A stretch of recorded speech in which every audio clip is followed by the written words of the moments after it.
জ্যৈষ্ঠ মাসের অমাবস্যায় অনুষ্ঠিত ফলহারিণী কালী পুজোর বিশেষ মাহাত্ম্য রয়েছে।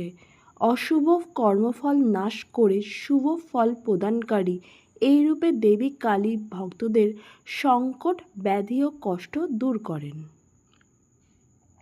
কথায় আছে, বাঙালির 12 মাসে 13 পার্বণ।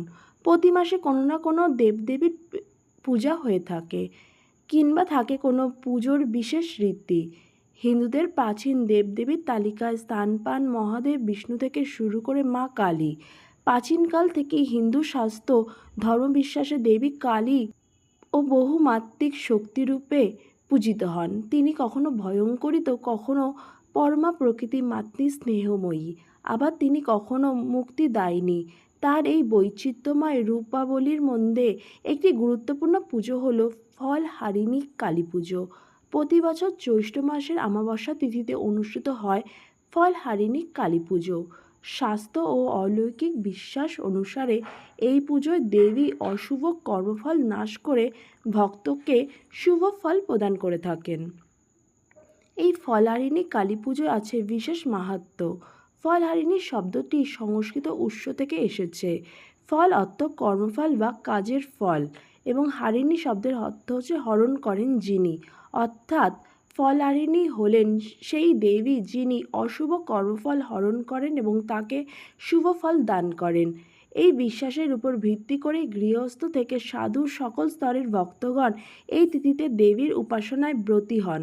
মা কালীর ফলহারিণী রূপটি মূলত রক্ষাকর্ত্রী এবং ফল প্রদানকারী রূপ।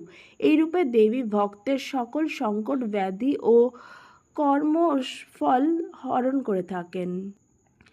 ফলহারিণী কালী পুজো হয় জ্যৈষ্ঠ মাসে। জ্যৈষ্ঠ মাসের অমাবস্যা তিথিতে অনুষ্ঠিত হয়। এটি সাধারণ গ্রীষ্মকালেই পড়ে। এবছর 16ই মে পূজিত হচ্ছেন ফলহারিণী কালী।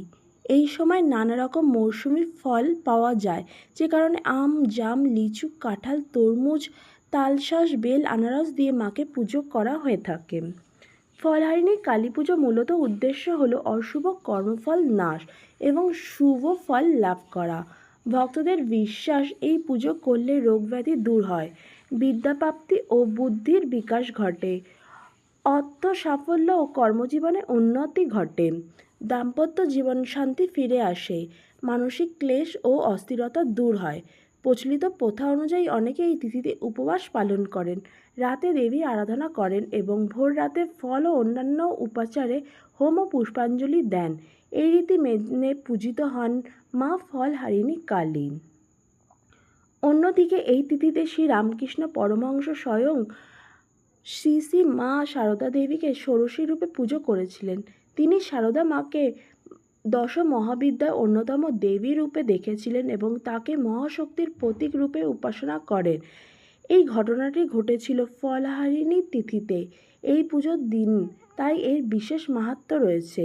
তেমনি দেবী কালী বহু রূপে পূজিত হন: দক্ষিণাকালী, সিদ্ধিকালী, রক্ষাকালী, গুহ্যকালী, শ্মশানকালী, মহাকালী, ভবতারিণী সহ আরও অনেক কিছু। পঞ্জিকা অনুযায়ী ফলহারিণী কালী পুজো এবছর অর্থাৎ 2026 সালে শুরু হচ্ছে সকালবেলা 4:01 থেকে এবং তিথি শেষ হচ্ছে 16ই মে মধ্যরাত 1:49। কথিত আছে, এই দিন দেবী স্বয়ং ভক্তের মনস্কামনা পূরণ করার জন্য ধরাধামে অবতীর্ণ হন। যদিও ভক্তের চোখে তিনি সদা বিরাজমান, তার প্রকাশ সর্বত্রই।